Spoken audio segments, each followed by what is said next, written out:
Good morning. My name is Renz, and I'll be your operator today. At this time, I would like to welcome everyone to the Organigram Holdings Inc.'s third quarter fiscal 2021 earnings conference call. All lines have been placed on mute to prevent any background noise. After the speaker's remarks, there will be a question and answer session. We ask you to please limit yourself to one question and one follow-up question. You may re-queue if you have further questions. As a reminder, this conference call is being recorded and a replay will be available on Organigram's website. At this time, I would like to introduce Ms. Amy Schwalm, Vice President, Investor Relations. Thank you, Renz. Joining me today are Organigram's Chief Financial Officer, Derek West, and our Chief Strategy Officer, Paolo De Luca. Before we begin, I would like to remind you that today's call will include estimates and other forward-looking information from which our actual results could differ. Please review the cautionary language in today's press release regarding various factors, assumptions, and risks that could cause our actual results to differ. Furthermore, during this call, we will refer to certain non-IFRS financial measures, including adjusted EBITDA and adjusted gross margin. These measures do not have any standardized meaning under IFRS, and our approach in calculating these measures may differ from that of other issuers and so may not be directly comparable. Please see today's earnings report for more information about these measures. I will now hand the call over to Paolo. Thanks, Amy. Good morning, and thank you for joining Derek and me today. We do not have our permanent CEO in place as we are conducting this call, and I will address that right up front in terms of what we can share with you at this point. That way, the questions and answers portion at the end of this call can be focused on other questions that you might have. Speaking on behalf of our board of directors, we know that it is a priority to get the right person in the role as soon as possible. A leading search firm has been hired, and the committee responsible for the selection of a new CEO has been busy reviewing candidates from across the CPG sector in North America. They are now in the second stage of the interview process with a short list of candidates. In any event, the company is operating very well during this interim period with the management team and board working together more closely than ever to expedite decision-making. I would also like to point out that our chairman, Peter Amaro, is acting as executive chair, and he brings tremendous experience being the longest-serving board member of the company, as well as deep CPG experience through a series of senior executive roles, including at Molson's and Cara Foods. We feel very equipped as a management team with the key input and oversight from Peter and the rest of our board of directors. Many of the senior executives have a strong track record at the company and have contributed to the success we are seeing from our revitalized product portfolio, which I will talk about more in a moment. In addition to some long-standing executives, we also announced two key new hires with deep experience in cannabis and CPG. Our SVP of Marketing and Communications, Megan McRae, as well as our VP of Innovation, Borna Zlamalik.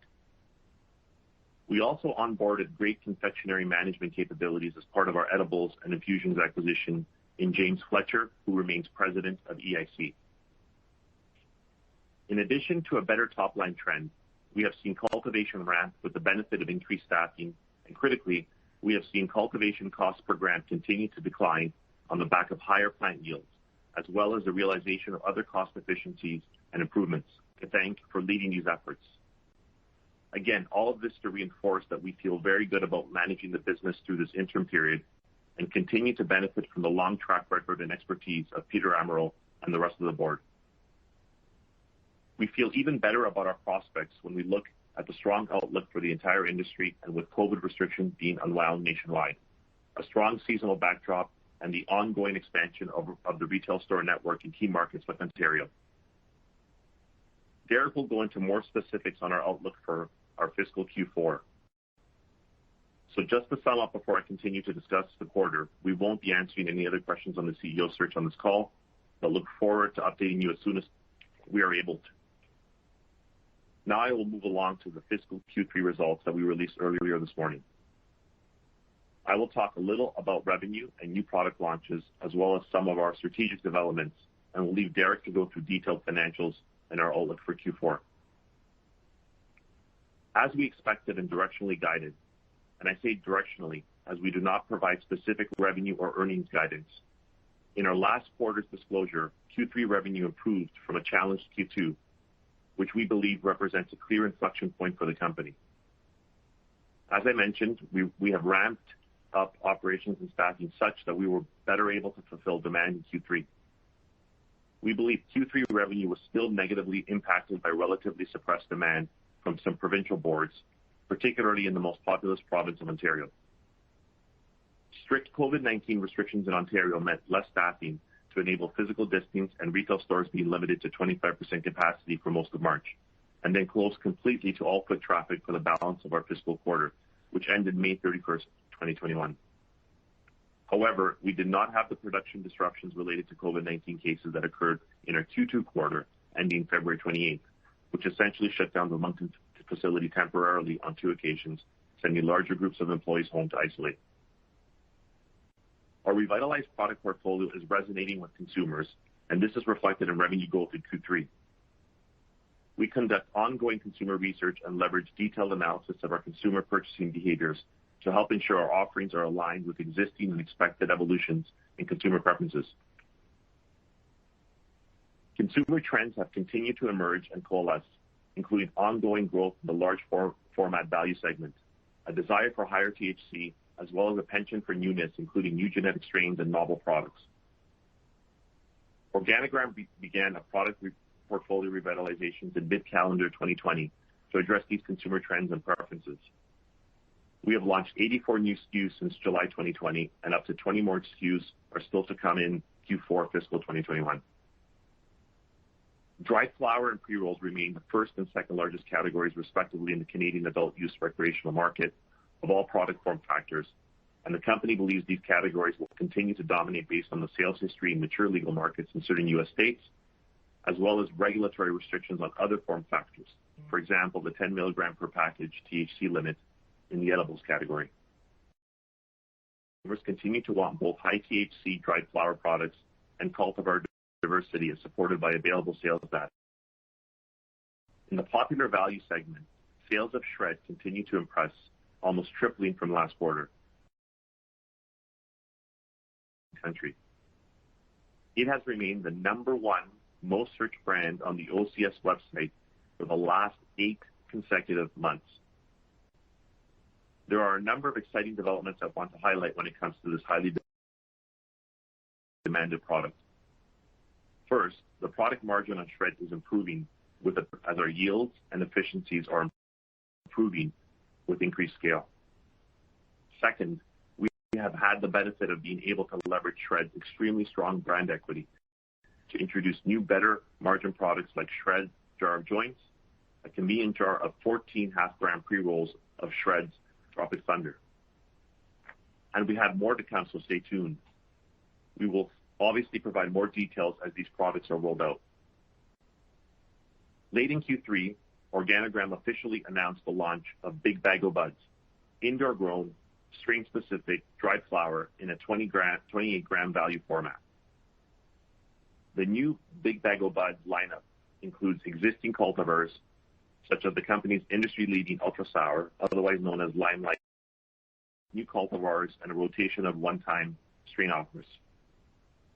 Big Bag o' Buds contains a minimum of 17% THC, and one-time offer or OTOs will range in strain selections including Grapefruit GG4, Original Glue, and Lemon Tree strains. Doubled its sales in Q3 from Q2, and we see this excellent trend continuing into Q4. As we said last quarter, we are focused on growing our sales mix into our higher margin dried flower brands. We have made ongoing investments in genetics to support the Edison brand promise of innovation and new and exciting products. Revitalized over time with new strains, as well as high potency. As you have heard others to grow new strains at scale with both high THC and balancing that with high plant yield. But we are increasingly encouraged by our progress and recent results. In Q2 fiscal 2021, the company launched 3 new Edison Cannabis Co. indica Black Cherry Punch and Ice Cream Cake, or ICC, as well as Slurricane. Black Cherry Punch joins Limelight as the top seller of their respective strains amongst other LPs with similar strains in market. In late April 2021, the company announced the launch of another 2 new high-potency Edison dried flower strains, GMO Cookies and Mac 1, which have a THC range of 20 to 26% and are available in either a 3.5-gram format or a package of 3 half-gram pre-rolls.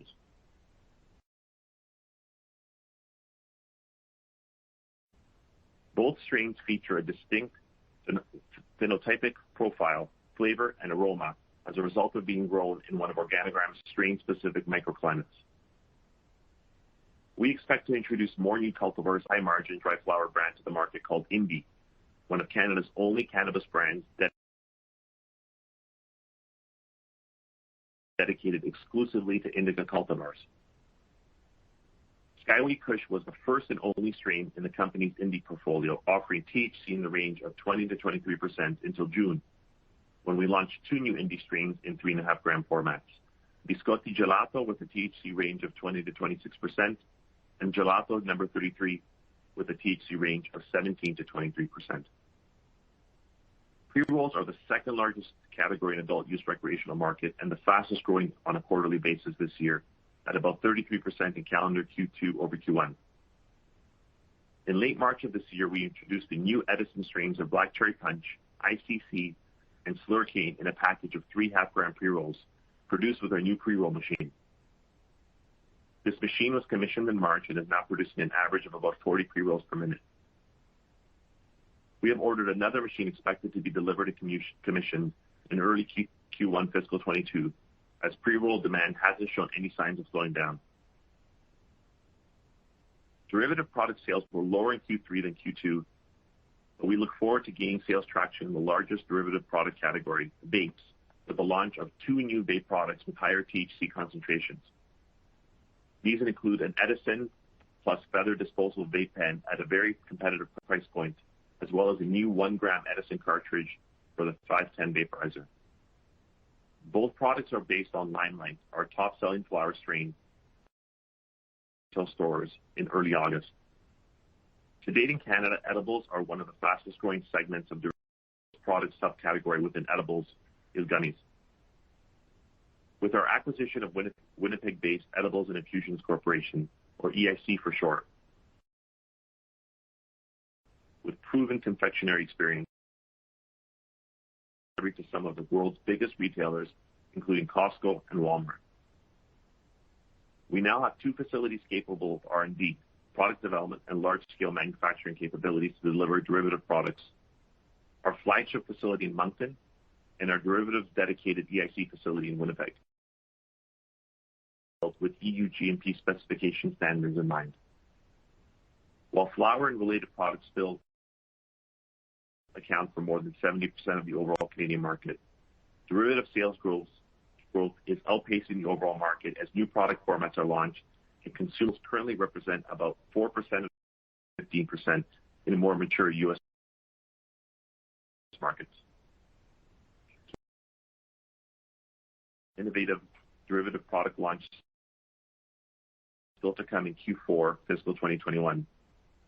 I do not want to give away any more details until we are ready to launch, except to say our team is very excited about the potential of this product. In addition to the acquisition of EIC, we also announced a collaboration with and strategic investment from DAT in March. I won't reiterate all the details of the transaction, as we covered it in great detail last quarter. However, the COE has been established to focus on developing the next generation of cannabis products with initial focus on CBD. As the company and DAT refine plans and ramp up on execution for the COE, a number, including innovation-focused roles such as scientists and product developers, and over time, the employee projects and work streams are brought online. is governed and supervised by a steering committee consisting of an equal number of senior members of each of Organigram and BAT.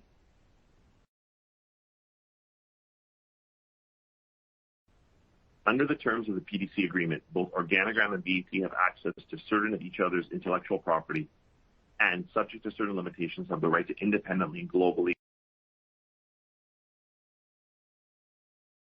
commercialize the products, technologies, and IP created pursuant to the PDC agreement. Approximately $31 million of BAT's $221 million investment in Organigram has been reserved for Organigram's portion of its funding obligations under the initially mutually agreed upon 3-year budget. Costs relating to the CUE are being funded equally by Organigram and BAT. From a governance perspective, from both companies, and we also anticipate benefiting from 2 BAT nominees to Organigram's board of directors. At close, board, and the other nominee is expected to be appointed in the near term. Not only to strengthen our research and product development activities, it is also anticipated to be instrumental in establishing the foundation for our U.S. and international strategies. As part of the transaction, BAT invested approximately $221 million in us for 19.9% equity interest. With the significant capital injection, Organigram is well positioned to expand into the U.S. and other international markets at the right time and subject to applicable law. I will now turn the call over to CFO Derek West. Thanks, Paulo. I will start with our strong financial position. As we announced last quarter, we have a balance sheet free of any significant debt after repaying our entire term loan balance of $58.5 million. This elimination of our debt amounts to about $2.7 million in annual interest savings. In terms of liquidity, including $31 million in restricted funds, the company currently has $220 million in cash and short-term investments. We have made the decision to complete the Phase 4C expansion. We are also making changes to our growing and harvesting methodologies as well as design improvements to the Moncton campus that are expected to result in higher quality flower and reduced production costs. The budgeted amount for Phase 4C and this work is estimated to be $38 million and anticipated to be incurred starting in fiscal Q4 2021, with completion targeted during fiscal 2023. We have sufficient cash and short-term investments to support these expenditures, and of course, as you may have noted, we did file a preliminary base shelf prospectus just recently, which allows us to move quickly to access even more capital to pursue attractive growth opportunities should they arise. Q3 2021 net cash used in operating activities of $10.8 million compared to $0.3 million provided by operating activities in the same prior year period. The change was largely due to the increase in revenue grew 51% from Q2 2021 to 31% from the same period in fiscal 2020 to $29.1 million. Net revenue grew 39% from Q2 and 13% from the same prior year period, respectively, to $20.3 million.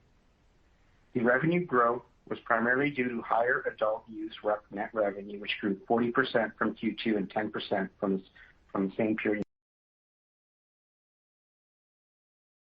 in 2020, and higher wholesale revenue, which are sales to other licensed producers during Q3 of this year.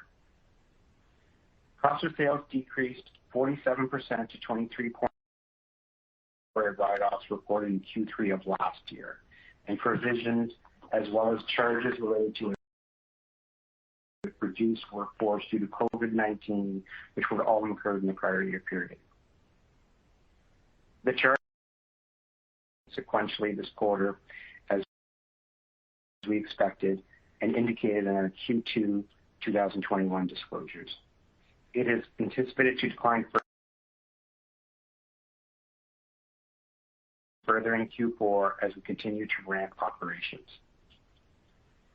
We harvested 8,379 kilos of flower during Q3 compared to 4,741 kilos of flower in Q3 of the prior year. The increase from the comparative period was primarily related to increased cultivation, planting, and staffing in Q3 of this year to meet the increased demand for many of the new products as part of the product portfolio revitalization, as well as the increase in industry demand on the back of the ongoing accelerated retail store build-out, particularly in Ontario. We were using approximately 80% of our grow rooms in Q3 fiscal 2021, as of the date of our MD&A, we were using 85% of our grow rooms. Once complete, Phase 4C will increase our annual capacity for the production of flower from 38,000 kilos to approximately 65,000 kilos. The total capacity of the company's Moncton campus facility will continue to fluctuate as the company further refines its growing methods and room utilization. Ifrs gross margin increased to a positive $2.1 million from a negative $50 million in Q3 of 2020, largely due to lower cost of sales, as I just described, as well as net non-cash positive fair value changes to biological assets and inventory sold in Q3 of 21 versus negative changes in the prior year comparison period. Adjusted gross margin was a negative $0.7 million in Q3 of 21 in Q3 of 2021, combined with prior periods' higher cultivation costs making up the current period's cost of sales. SG&A, excluding non-cash share-based compensation, increased to $13.6 million from $10.3 million in Q3 of 2020, largely due to increased staffing and office costs related to the establishment of the Organigram Center of Excellence and the EIC acquisition, higher cultivation-related research and development costs, as well as higher audit opinion for the first time for fiscal 2021 financial statements. Adjusted EBITDA increased to a negative $10.2 million from a negative $2.1 million in Q3 20, largely due to lower adjusted gross margins in Q3 2021 and due to some higher general and administrative costs, as I just described. The net loss in Q3 of 2021 was reduced from Q3 2020 loss of $90 million to $4 million. The improvement to earnings was as a result of higher Ifrs gross margin during the current quarter, combined with the impairment charge to the property, plant, and equipment recorded in the prior year period. I will wrap up with our outlook for our Q4 fiscal 21. Just a reminder, we won't be reporting on this Q4 quarter until later in November in accordance with the filing deadlines for financial year ends. First, we are very positive on the outlook for industry growth. According to Hifyre data, Canada-wide recreational retail sales are expected to total $309 million in June, which is a slight decline from the Hifyre estimate of nearly $322 million in May and flat with $310 million in April, which is the most recent available data from Statistics Canada. Based on the estimates available from Hifyre, the second quarter of calendar 2021 was a record for the Canadian cannabis market with $940 million in total rec retail sales and implied sequential quarterly growth of 12%. This occurred despite the strict COVID-19 restrictions in place. There are a few factors creating tailwinds for further industry growth. First, the legalization October of 2019 of many derivative product categories has attracted consumers who were not interested in smoking or vaporizing dried flower, including pre-rolls. New categories such as vape pens, edibles, which is the soft chews and chocolates, beverages, and other ingestible products have significantly expanded the addressable market. Second, retail stores continue to open, with Ontario driving the growth and targeting 1,000 stores opening in the province by the end of the summer. Since July, the store count in the provinces grew by 131% to 2,221 stores currently, driven by Ontario growing 755% to 872 stores. And of course, these stores in many provinces have been closed to foot traffic for much of 2021 and limited to delivery in some cases, click and collect. We know that the cannabis consumer wants to be able to go into stores to buy their product. As such, we should see a boost in sales as these stores have recently been permitted to reopen to foot traffic. Some of the new stores authorized opening for the first time ever. Third, the industry as a whole has made a constant concerted effort to convert consumers from illicit to legal consumption. The gap between Canada's legal and illicit cannabis market continues to widen. The latest Statistics Canada data suggests household spending on adult use cannabis products and regular channels grew to $918 million in the final quarter of 2020, or $204 million more than the estimated amount spent on illicit cannabis in the same period. Spending on legal recreational cannabis overtook illegal transactions for the first time in the third quarter of 2020, when regulated expenditures outpaced approximate illicit sales by only $59 million.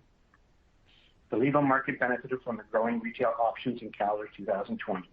Regulated sales also benefited from a wider breadth of consistent inventory and improved selection of products. In February of 2021, the province of British Columbia tested illicit cannabis and found 24 distinct pesticides, and results showed that along with the 24 unapproved pesticides,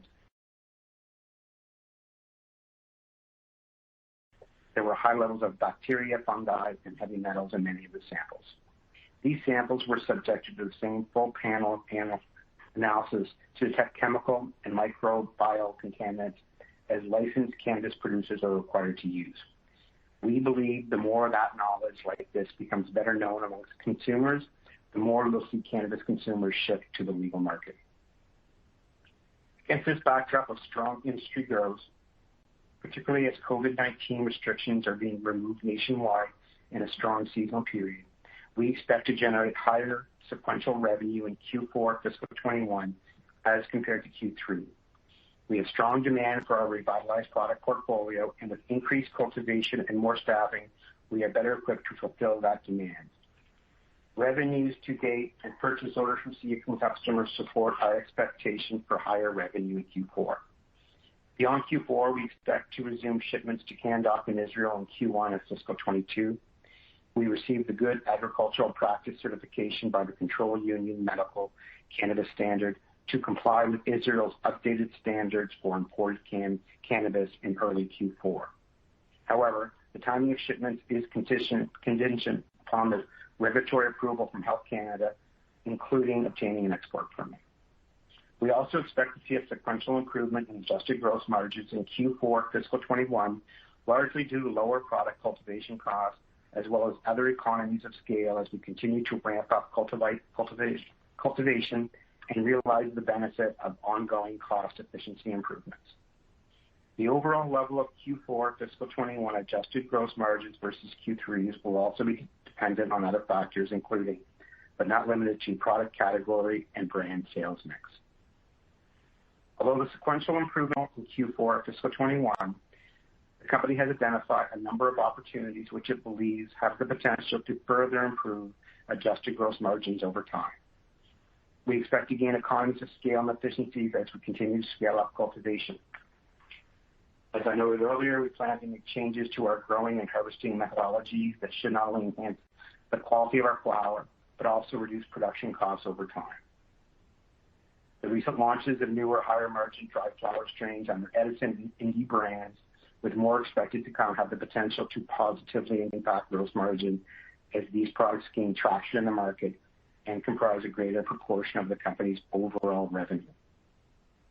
International sales have historically attracted higher margins and are expected to represent a greater proportion of revenue once we resume shipments to Canndoc. Further, we continue to launch more multi-pack pre-rolls and 1 gram vape cartridges, and these higher volume SKUs generally attract higher margins. The company continues to invest in automation to drive cost efficiencies and reduce dependence on manual labor. Lastly, Q4 fiscal 2001 SG&A is expected to be higher than Q3 and increased selling and marketing expenses as stores reopen to foot traffic and the retail network expands. In closing, we feel very confident about our prospects and remain focused on operational execution to drive top-line growth and, just as importantly, to drive cost reduction and operational efficiencies. At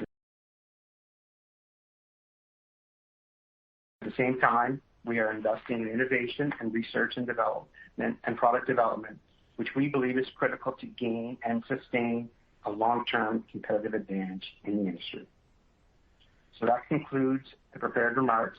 Operator, if you could go ahead and open up the line for questions. Thank you. Thank you.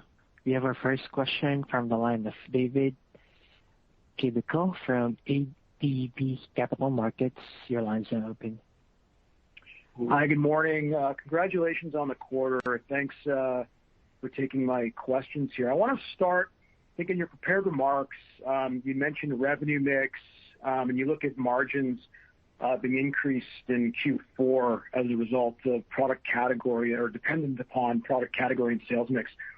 I just want to know from Organigram's perspective, now with dispensaries opening, many of the COVID restrictions lifting, to what extent do you view this as a tailwind for you and the industry as a whole, especially when it comes to the derivative products or 2.0 product offerings, just given that we know that many consumers require that in-store or dispensary in-face experience to actually educate a lot of their decisions with these products.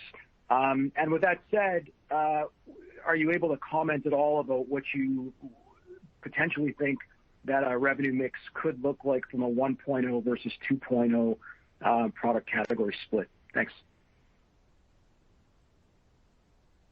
Hey, Derek. Hey, David, sorry. Can you hear me okay? Yeah, loud and clear. Perfect. Thanks for the question. It's a great question. First of all, yes, we do view everything that's happening in terms of the stores, the availability, both new stores opening and also in-store foot traffic, and also just the seasonality where we are in kind of the summer, the kind of the whole social experience and so forth. We do view that as a tailwind. I think your point on derivative products is bang on.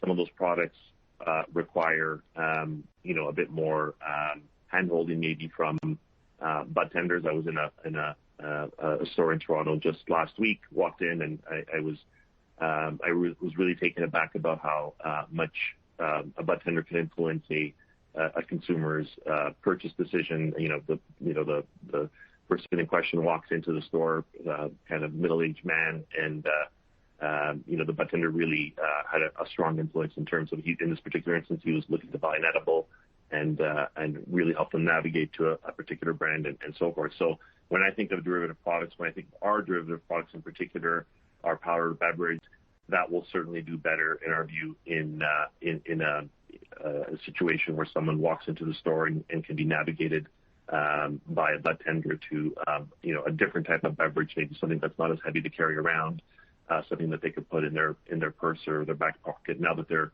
able to be more social under better kind of COVID environment. We think the same thing certainly with our gummies, which are going to be coming out in August. I think chocolate is also another great opportunity, which is more geared to the kind of the fall and winter seasons. So I definitely think that derivatives will be a big beneficiary of in-person store traffic and the expansion of retail stores. Our derivative portfolio in aggregate has probably under-indexed the Canadian market in the last year. That is also by design on our part because, with the restrictions of COVID and, the limitations that we experienced there for a while in terms of less staffing, we thought it was prudent to pivot to higher, bigger categories such as flower and pre-roll. So we've over-indexed there even against the 70%, which I cited in the prepared comments. But I think we'll definitely be shifting more to derivatives going forward and starting with Q4 as well. You'll see some product launches in the next month to 2 months that we're excited about, and Derek, do you want to add anything on the margins or the revenue mix? I would say that as it relates to margins, we don't disclose any exact margins by any of our product categories and brands, but I would say that it's a mix on all of it in terms of pointing to any product category. There is various margins depending on the format and the brand. I would say that we will benefit over time with the economies of scale that we expect to get as we're lowering the cost per unit, the cost per gram, which positively impacts all of our product categories, including derivatives, although not as direct and one-to-one as it will with the flour categories. And so we've essentially doubled the production volume in Q3 compared to Q1, and where a large portion of our costs are fixed, we are benefiting significantly over the last quarter with regards to a lower cost per gram, and we'll start to see that show up. Most of that benefit ends up into our inventory, into what's sold, and we'll start to see that as we look forward to a certain extent and as we continue to move to higher production levels. There'll always be a bit of a timing, and it's not always going to be exact, but definitely with the higher production levels we're running at, along with other efficiencies and operational improvements that we're making and getting improved yields at the facility, there's positive winds at our back now as it relates to our cost per gram, and that will help margins as we look forward for all the categories. Okay, thanks, Paolo and Derek. Very helpful. Last question for me, and then I'll hop back in the queue. I know you mentioned in your prepared remarks the Center of Excellence associated with the British American Tobacco Company. Beyond what you've said in your prepared remarks, is there any color you can give us for what type of products you expect to hit the market and potential timing here?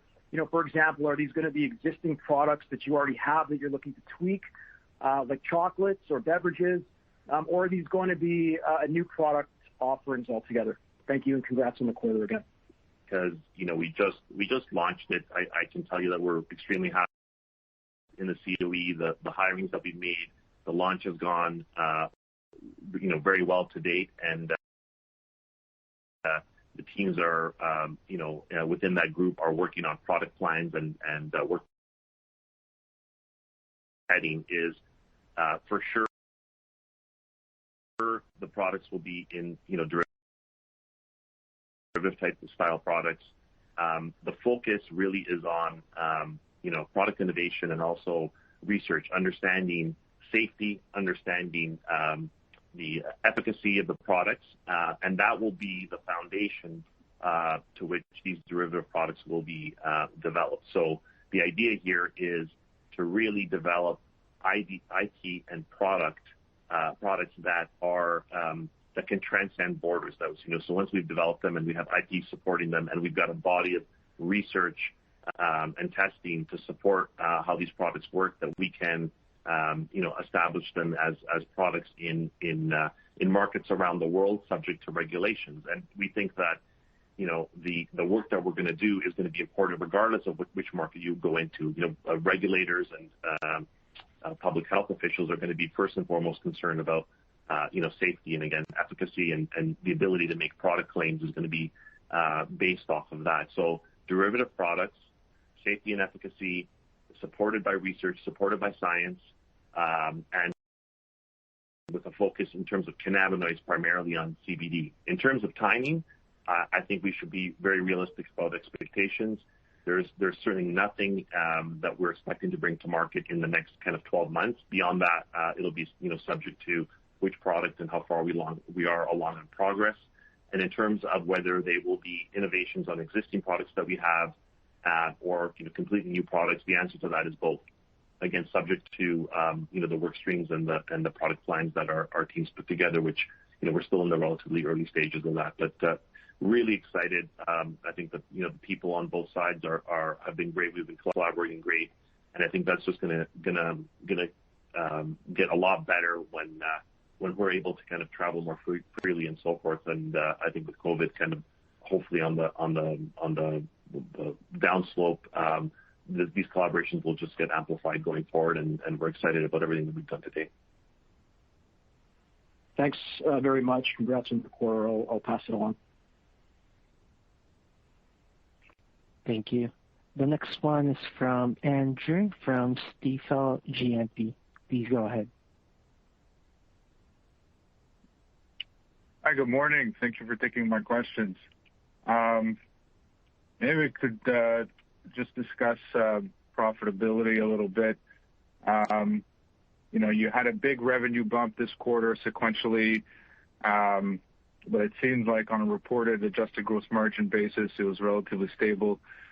Cognizant that you still have some unabsorbed fixed costs in that, and you're continuing to scale. So, if your product mix remains stable, could you give us a sense of what kind of revenue level we would need to see in order for you to return to kind of pre-COVID gross margin levels or normalized gross margin? Yeah. I'm not sure I'm going to do a projection and look forward on a break-even analysis on the margin, just because we are offering a large number of product categories and different brands, and there's always newness in the market. Every quarter we have a number of launches and that are coming up, and that's happened every quarter, and that does change. I guess the mix in terms of the product, and there's been pricing compression in the market. We do feel that most of that has been flowed through. I would say that the cost reductions on the flower over the last 2 quarters have been significant. Most of it does show up in the inventory balances, some of which did help the current period's cost of sales, but not to the extent that we would see on an ongoing basis. But there was a larger volume of sales in the current quarter with value formats that did contribute to the increase to the revenue in this period. And so the margin did not move up as much as we would have otherwise targeted, but we would think that with the continued efficiency from both changes in processes that our new VP of Operations has led the facility, along with just the natural gains that we're going to achieve through spreading up the cost of the overhead of the facility and the removal of the drag for this unabsorbed fixed charge that you were referring to, which I think was $1.7 million in the quarter. So I think the combination of all those will lead to, if the volume is the same and the mix is the same, we are going to have mathematically a better margin just because we'd be flowing through a lower COGS number. That would just be the mathematical outcome. But we're targeting, revenue growth to continue, and over time, we do believe that we will achieve higher margins, but it's just not something that is automatic and happens just in 1 quarter. And categories gain because of lower cost. And there's just a fair number of initiatives at play, applying the cost to more production volumes. We are getting better yields out of the room through various.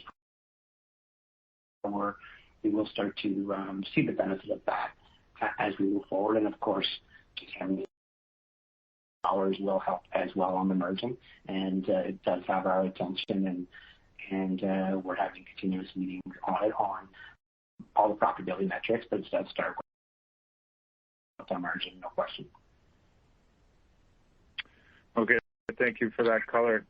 And maybe just switching gears, Health Canada is expected to start the review of regulations this fall. Just curious if you have any thoughts around that. More specifically, perhaps on CBD and how that plays into the BAT partnership. Yeah, I can take that question. Look, we're awaiting that review period as well. We have a view that longer term we think CBD will hopefully be available just beyond just traditional retail stores. But we don't have any inside knowledge on that and can't really offer a firm opinion one way or the other. But just we think over over time that will likely happen. I think the CBD market obviously is a market that has a lot of opportunity, just based on what we've seen in other jurisdictions as well.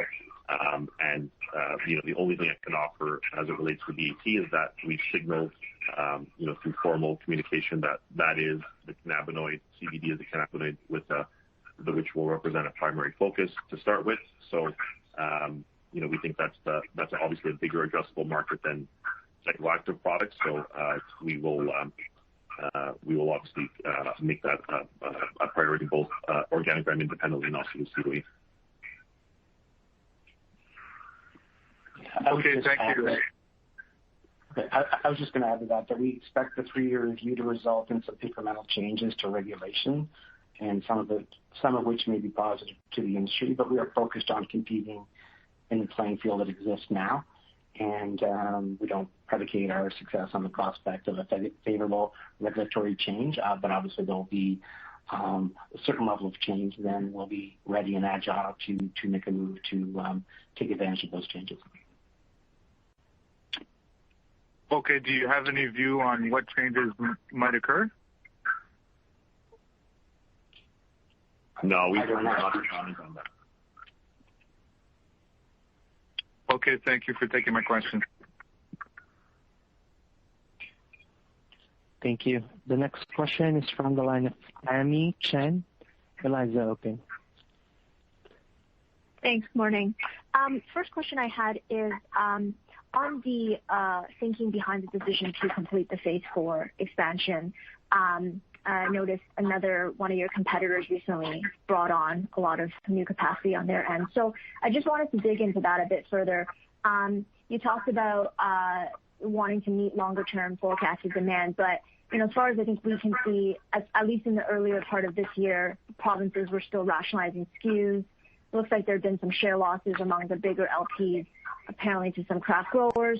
So I just wanted to understand, what specifically are you seeing that prompted the decision to finish phase 4? Is it discussions with provinces going forward, or is it that you're just getting more bullish on more Ontario stores? Just wanted to dig into that a bit more. Thank you. Hey, Tammy, it's Paolo. Great question, and I have a few comments to make on that. So, number one, I think we're bullish on stores. We're bullish on growth. We're also bullish on Organigram.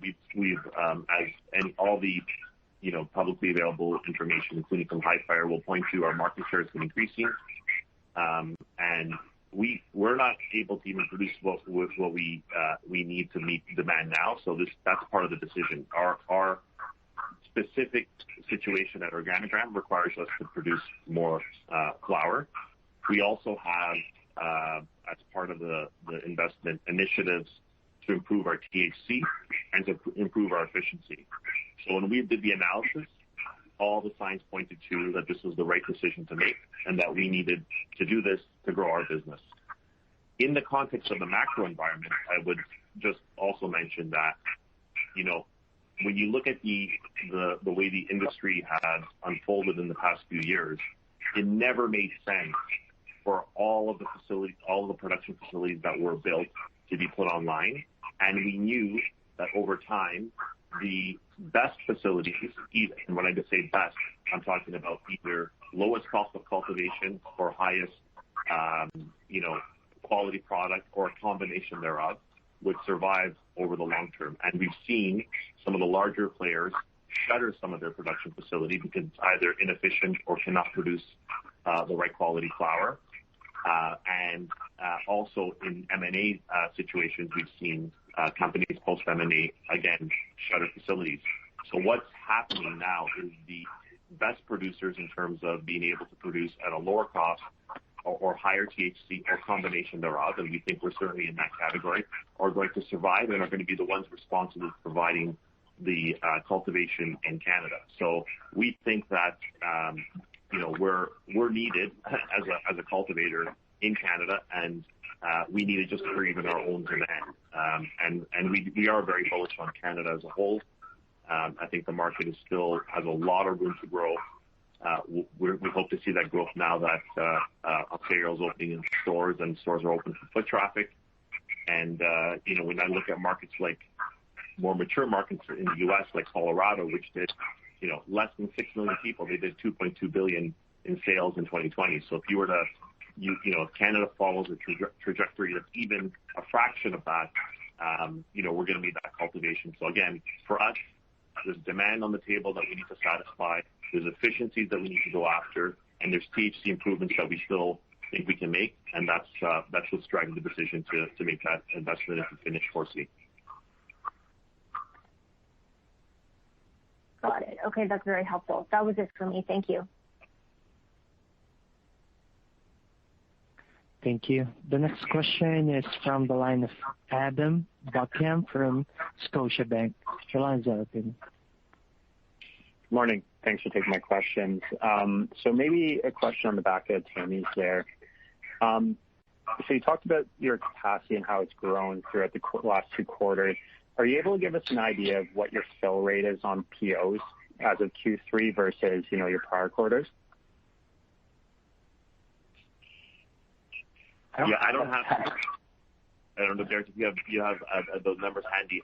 I don't have the exact numbers, but I can tell you directionally speaking that it's gotten a lot better. And in particular with the largest province, Ontario, we have, I think most recently we filled, something like, 99% of our POs that were actually cut on some of our bigger SKUs. So a lot of credit to be given to our operations department and Natalie in particular. They've gotten a lot better at fulfilling, POs, and I think our sales and operations planning process has gotten way better. We're really dialing that in, and I think that's going to help us on our efficiencies and also not missing on sales opportunities. So I can't give you exact numbers, for the whole company at this point, but I can tell you it's gotten significantly better. We're very pleased. And I think that gives us a lot of confidence going forward in terms of meeting our purchase order obligations. Okay, great, thanks. So second question to me, I was wondering if we could get an idea. You guys have pretty strong sales growth in the flower category, right? Like, how much of that velocity from a SKU perspective came from larger format versus smaller format products? And then I guess secondly, like how much of that, if you can give us an idea for, the newer strains versus some of the more, legacy products. Yeah, I could tell you that, we've been rationalizing our SKUs to make sure that we're focusing on higher velocity SKUs. And right now we're firing on all cylinders. Our 3 big brands that I think are worth mentioning, Shred, Edison, and Big Bag of Buds. They're all moving well. Big Bag of Buds is obviously a large format SKU. Shred is also, our jar of joints is doing extremely well. So we're very pleased with our velocity on the flower and pre-rolls in particular. There's probably a portfolio, but that's going to be revitalized in the next month or 2, and you'll see that with new SKUs coming to market. So we're really excited. I think the biggest limitation we've had is just the availability of flower, which again speaks to our commitment to doubling down, or not doubling, but increasing our capacity and finishing off basically complete. Okay, great. Thanks. Thank you. The next question, Rupesh Parikh from Oppenheimer. Please go ahead. Good morning. Thanks for taking my questions. So, Paul, I just have a question just on the competitive backdrop out there. So clearly we've seen a lot of consolidation in space really the past few months. So just curious, how you feel about Organigram's position, just given some of the developments out there. And then where does consolidation or M&A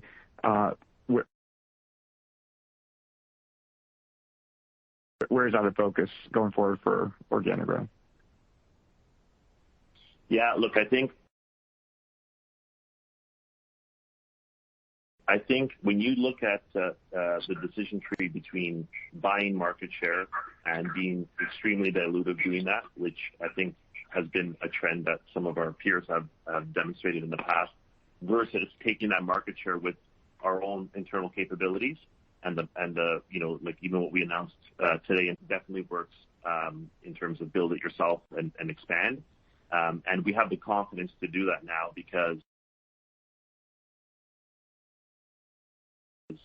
our forecasting and our planning and our brands, just our Edison brand and our Shred brand are so strong. There's so much brand equity there that we have the confidence to do that, ourselves. So to M&A, we've looked at a lot of companies. None of them have made sense from a risk reward perspective. I think if we are going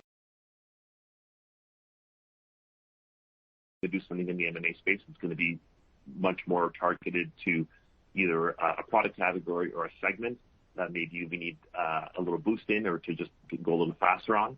But for sure, we've captured the last couple of months, and we think there's actually quite really is on what's within our control, which is our two facilities now, one in Moncton, one in Winnipeg, and we still have a lot of optimization to do there. And we think, like I said, I'm answering Tammy's question, our facility is going to be one of the winners that survives in Canada. It's a crown jewel of ours, and I think that's something that others don't have, and we're going to leverage that as much as possible before trying to buy market share with just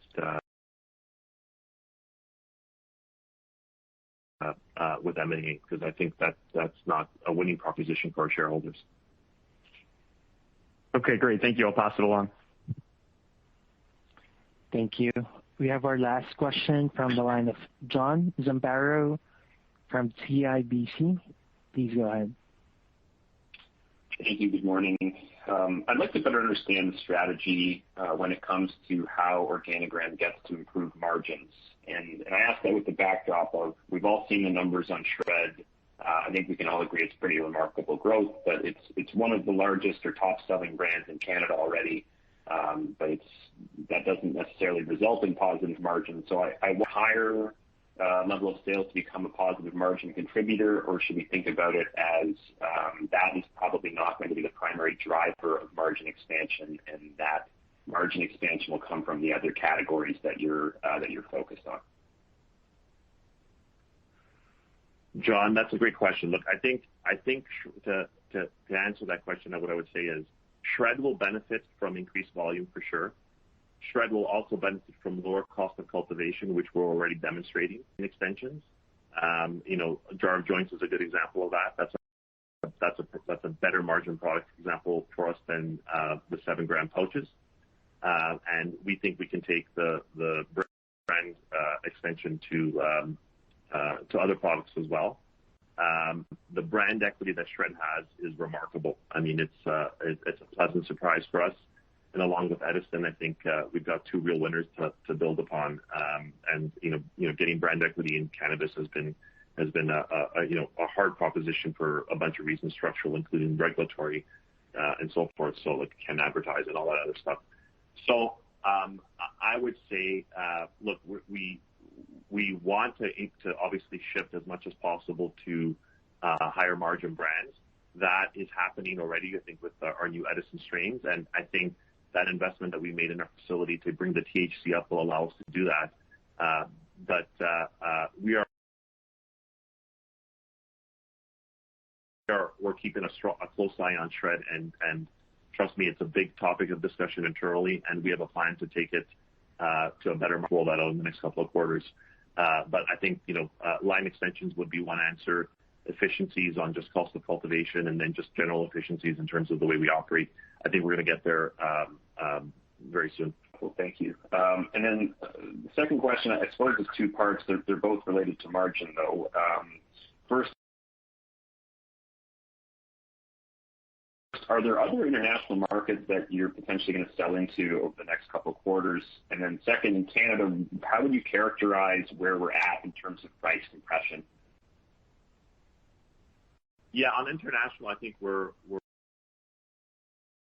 to restart international sales in international. While we would like to make it a bigger part of our business, we still have a lot of opportunities to deal with in Canada here, and we want to make sure that we're capturing all that demand. But longer term, I think as part of our strategy, we do have to figure out a way to get more international sales, and hopefully we'll have more news on that again by the time the next quarter rolls around.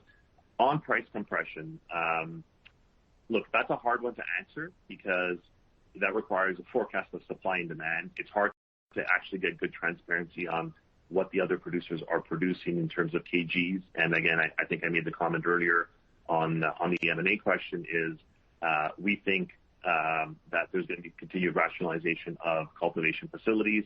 Obviously, as that cultivation comes offline, that will, the supply will hopefully start to reach the side of the equation will start to balance a bit better.